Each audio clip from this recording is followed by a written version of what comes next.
वो हमारा भाई ही लगता है। तो हमारे पूरा लड़के सब हैं। लास्ट दिन जैसे ये घटना घटित हुआ था, आपसे कुछ बातचीत हुआ कि मतलब क्या पैसे वगैरह से की डिमांड कर रहे थे? मतलब डिमांड किए भी 10,000 हमको चाहिए, फिर 5 मिनट बाद 20,000 चाहिए, फिर 10 आधा घंटा बाद 1 लाख चाहिए। और एक बड़ी बहन यहाँ है, लेकिन छोटी बहन होश में ही नहीं आ पा रही हैं। आप बता रहे हैं माता जी की केवल आप 2 लोग थी जब उस दिन घटना घटित हुआ था घर पे। जैसे पिताजी पैसा देने की बात करते थे, उससे 2 गुना 3 गुना उन लोग का डिमांड पड़ता था। कभी लाख बोलते थे तो कभी 50।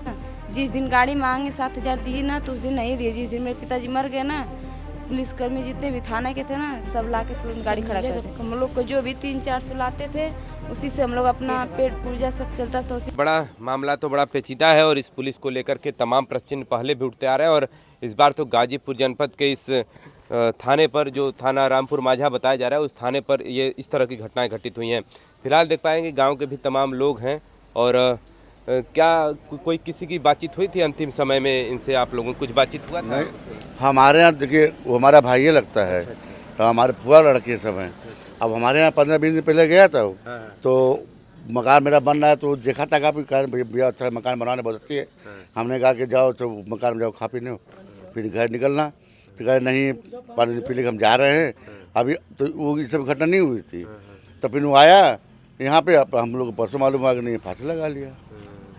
और कहा कि एक्सीडेंट हो गया, तो एक्सीडेंट में बताना चाहिए, कहना चाहिए, हम लोग आए होते, सारी समस्या हल किए होते। और कितनों कुछ बाबी गाँव के मोहल्ले के तमाम एक्सीडेंट हो रहा है। लोग खर्चा पानी लोग दे रहे हैं, 150 लाख 50,000 जो खर्चा पानी लग रहा है किसी का दवा दर्पण के लिए, हो जाता है, सारी बातें होता है उसमें।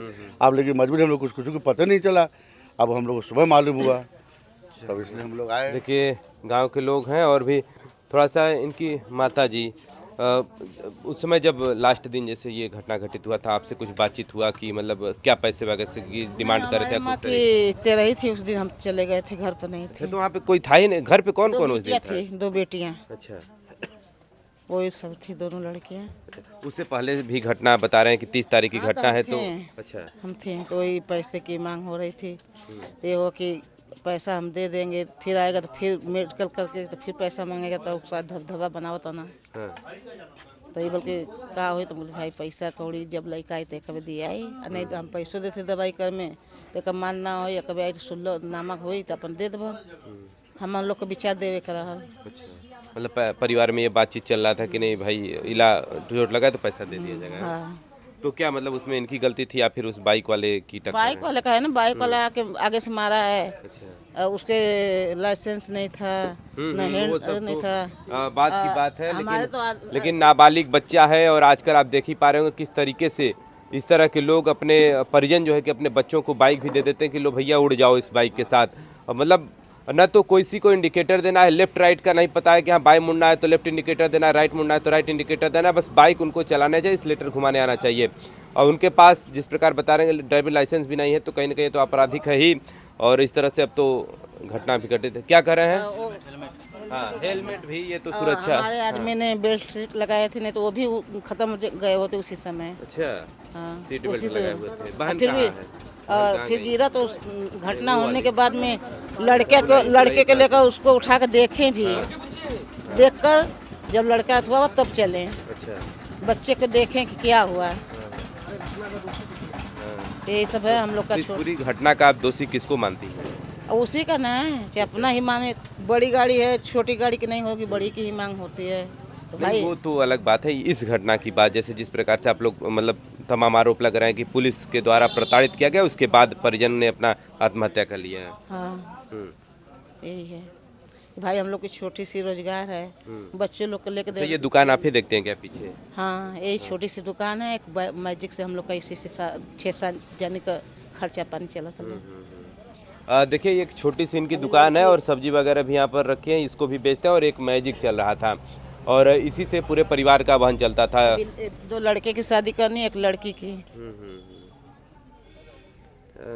चलिए, चिंता का विषय तो है ही। और जिस तरह से ये इस दुनिया को छोड़कर के चले गए, और मानसिक प्रताड़ना, लोग ये भी कह रहे हैं यहाँ पर दबी जुबान से कि वो तो मृत तो उसी समय हो चुके हैं। जिस तरीके से उनको मानसिक प्रताड़ना दी गई, उसके बाद से ही वो समझे कि मृत घोषित हो गए थे। लेकिन वो तो बाद में उन्होंने आत्महत्या कर लिया, लेकिन उससे पहले ही लोगों ने उनको मानसिक गुलाम बना लिया था। जिस तरीके से पुलिस 5,000 डिमांड किए, फिर 10,000 हमको चाहिए, फिर 5 मिनट बाद 20,000 चाहिए, फिर 10 आधा घंटे बाद 1 लाख चाहिए, फिर एक दिन के बाद हमको 5 लाख चाहिए।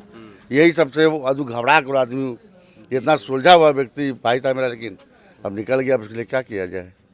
है जो एक बहन जो छोटी वाली बहन है, देखिए मतलब उनको गश्त खा करके गिर जा रही हैं, और पास से थोड़ा सा दिखा दीजिए। और एक बड़ी बहन यहाँ है, लेकिन छोटी बहन होश में ही नहीं आ पा रही हैं। अब आप बता रहे हैं माता जी कि केवल आप 2 लोग थी जब उस दिन घटना घटित हुआ था घर पे, तो क्या घर पे आए थे तो कुछ घबराए वगैरह थे, किस तरह के, मतलब पहले से क्या उनके मूड में था? उस दिन सर थाना पे बुलाए थे लोग, आपस में ना जाने कौन सी बातें करते थे वो लोग। हमेशा जो पुलिसकर्मी थे ना, वो लोग पिताजी को बहुत ज़्यादा धड़काते, मतलब जैसे नहीं होता हदस पैदा करते हैं, बहुत ज़्यादा उनको डरवाते थे, बोलते थे कि एक ही स्थान पे रहो, कहीं निकलने का नहीं है। उनको बहुत ज़्यादा डर पैदा कर दिए थे, इसके उन लोग की बातों में आके पिताजी इतना डरवा दिए थे कि घर में पहली बात रहते थे। और अन्य नंबरों से पहले जो बिक्की नाम का है लड़का है, जो लड़का का भाई एक्सीडेंट, तो वो अन्य नंबरों से कॉल करके पिताजी से पैसे के लिए बहुत ज़्यादा से ज़्यादा डिमांड करता था। अब मेरे पास उनका रिकॉर्डिंग भी है। इससे पहले क्या कभी आपके पिताजी थाने वगैरह कभी गए थे? नहीं, थाने वालों को खुद ही वो हेल्प करते थे। नहीं, पहली बार ऐसा हुआ कि मतलब वो थाने गए और पहली बार में इतना लोगों ने उनको टॉर्चर कर दिया कि वो मतलब कुछ समझ ही नहीं पाए? गए थे, बीच में उनका गाड़ी फंस गया था, आरटीओ ऑफिस गए थे, पहले 5 दिन पहले उनका गाड़ी फंसा था, तो पुलिसकर्मी ने नंदगंज के लोग पकड़ लिए थे, उसका भी टेंशन लिए। फिर ऊपर से ये घटना हुआ, बच्चे का पूरा हेल्प करने के लिए तैयार थे, लेकिन वो लोग जैसे पिताजी पैसा देने की बात करते थे, उससे 2 गुना उन लोग का डिमांड बढ़ता था। कभी लाख बोलते थे तो कभी 50 पे आते तो थे। परिजन ही बोलते थे या फिर पुलिस वाले बोलते थे? दोनों लोग का था, उनका उनके परिवार पक्ष खींच रहा था, पक्ष उनका ही खींच रही थी। मेरे पिताजी को डरवा धमका के बस ये बोलते थे कि घर में रहने का, बाहर नहीं निकलने का। तो ये भी बताया गया कि आप ही पैसा लेकर के गई थी उनको छुड़ाने के लिए? मैं गई, मेरे पिताजी बोले मुझे यहाँ से निकाल लो बेटा। मैं बोली पापा आप टेंशन मत लो, मैं जल्द से जल्द यहाँ से आपको निकाल दूंगी। निकालने का पूरा भरपूर कोशिश भी की। वो लोग पैसा का भी बहुत काफ़ी डिमांड किए। मैं बोली कि हम लोग बहुत छोटे फैमिली से हैं, इतना पैसा नहीं दे सकते हैं। पैसा कुछ पैसा कम किए। फिलहाल वो लोग जो भी पैसा लिए मेरे से, प्रशासन जो रहता है सीसी कैमरा, तो सीसी कैमरा के सामने नहीं लिए हैं, चोरी से किसी के माध्यम से पैसा लेके वो लोग। 7,000 की ही डिमांड हुई थी या उससे ज़्यादा भी डिमांड? 7,000 का 15,000 का डिमांड किए थे लोग, 7,000 लिए। फिर उसके बाद पिताजी को छोड़ दिए। पिताजी बोले मेरा गाड़ी भी छोड़ दीजिए, लेकिन नहीं छोड़े। देखिए मेरे पिताजी के साथ इतना अन्याय हुआ है ना, जिस दिन गाड़ी मांगे 7,000 दिए ना, तो उस दिन नहीं दिए। जिस दिन मेरे पिताजी मर गए ना, पुलिसकर्मी जितने भी थाना के थे ना, सब ला के तुरंत गाड़ी खड़ा कर दिए। उससे उस समय गाड़ी छोड़ने के लिए कितने पैसे की मांग कर रहे थे? उस टाइम 15,000 के मांग, जिस टाइम छोड़ने गाड़ी की कितनी? गाड़ी की मांग तो वो क्या ना, विवेक बोल रहा था कि 1 लाख भेजो, 1,70,000 भेजो, 20,000 भेजो। पहले उसका फिक्स नहीं था कि कितना वो लेना चाहता था, बस पैसे के लिए पिताजी को डरवाता था। मेरे भाई बड़ा बोला भी, उसकी दादी से बात भी किया, बोला कि आपको जो भी खर्चा रहेगा मैं देने का आपका प्रयास करूँ। किस तरह की कार्रवाई आप चाहती हैं शासन प्रशासन से? अभी तो आपके यहाँ एसपी महोदय भी आए हुए थे, तहसीलदार महोदय भी आए थे, सब लोग आकर क्या करेंगे? कोई कड़ी से तो कड़ी आप लोगों ने कुछ डिमांड नहीं किया उनसे? डिमांड हम लोग भरपूर मात्रा में किया। हम लोग जो पुलिसकर्मी ने हमारे पिताजी के साथ अत्याचार किया है, मैंने उसका भी नाम डाले, लेकिन वो लोग अपने सिस्टम से नाम हटा लिए हैं। क्या नाम है उसका? गौरव नाम था। अब उसके आगे मैं क्या ही कर सकती हूँ। चलिए, जहां पुलिस थानों में अब सीसीटीवी कैमरे लग गए हैं कि भ्रष्टाचार को रोका जाए, लेकिन उसी सीसीटीवी के आड़ में अब पीछे हट करके लोग पैसा अभी भी ले रहे हैं। लगातार भ्रष्टाचार का वो आलम जारी है, चाहे वो योगी की पुलिस हो, चाहे इससे पहले अखिलेश की पुलिस रही हो। लगातार 8 सालों से तो योगी की पुलिस यहाँ पर बरकरार है, लेकिन लगातार इस तरह की घटनाएं प्रतिदिन देखने को मिले। जब से सोशल मीडिया आ चुका है तब से ही इन लोगों के वो कृत्य सामने भी आने लगे हैं। किस तरीके से लोग चौराहों पर डंडा मार देते हैं, कोई भी हो, या फिर इस तरह से जिस तरह से ये घटनाएं घटित हुई हैं, यह पूरी चीज़ें अब धीरे धीरे लोगों के कैमरे में भी कैद होने लगी हैं। अब लोगों का कहीं ना कहीं विश्वास अब पुलिस के ऊपर से उठता भी जा रहा है। अब शासन प्रशासन से अब ये लोग कहाँ जाएं, ये भी एक सोचने का विषय कि अब किसके यहाँ पहुँच करके गुहार लगाएं। फिलहाल हम लोग का जीवनोपार्जन वही थे।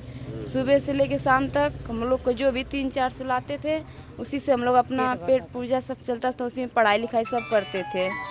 लेकिन उन लोग को ये देखा नहीं गया पिताजी का ईमानदारी, फिर भी वो लोग मेरे पिताजी का प्राण लेने का पूरा उन्हीं लोग का हाथ है। चलिए। चलिए, ये बड़ा दुखद घटना है, लेकिन अगर इस वीडियो को आप जो जिलाधिकारी महोदय, एसपी महोदय हैं, तो इस वीडियो का आप संज्ञान लीजिए और कठोर से कठोर कार्रवाई सिपाही के खिलाफ करिए, जिससे आगामी भविष्य में इस तरह से किसी और व्यक्ति को परेशान न कर सके। अन्यथा की स्थिति में इसी तरह से उसके बेलगाम जो हिसाब है वो बढ़ते जाएंगे और इस तरह से लोग लगातार सब लोग आए, बड़े से बड़े जिला अधिकारी आए, डीएम जी क्यों नहीं, उनका भी पद है। यहाँ आकर देखिए एक घर की फंदे पे एक लोग स्थिति कैसी है। हमारा इच्छा यही एक बार डीएम भी आके, एक गरीब का प्राण गया वो भी आके देखे। इच्छा क्या है। यहाँ की एक महिला डीएम भी है और महिला भी ये भी लड़की है। बेटी बचाओ बेटी पढ़ाओ का नारा तो सरकार लगातार देती ही है। अब लेकिन देखना ये होगा कि आखिरकार प्रशासन के कौन वो अधिकारी हैं जो इस सिपाही पर कार्रवाई करते हैं। निलंबित तो हो गया है, बर्खास्त करने की मांग है कि आखिरकार परिवार के लोगों का कहना है कि उसको बर्खास्त कर दिया जाए, जिससे आगामी भविष्य में सीख मिले, इस तरह से दूसरे कांस्टेबल इस तरह से कोई और कृत्य न कर पाएं। फिलहाल इस पूरी घटनाक्रम को लेकर के आप क्या सोचते हैं, कमेंट करके जरूर बताइएगा।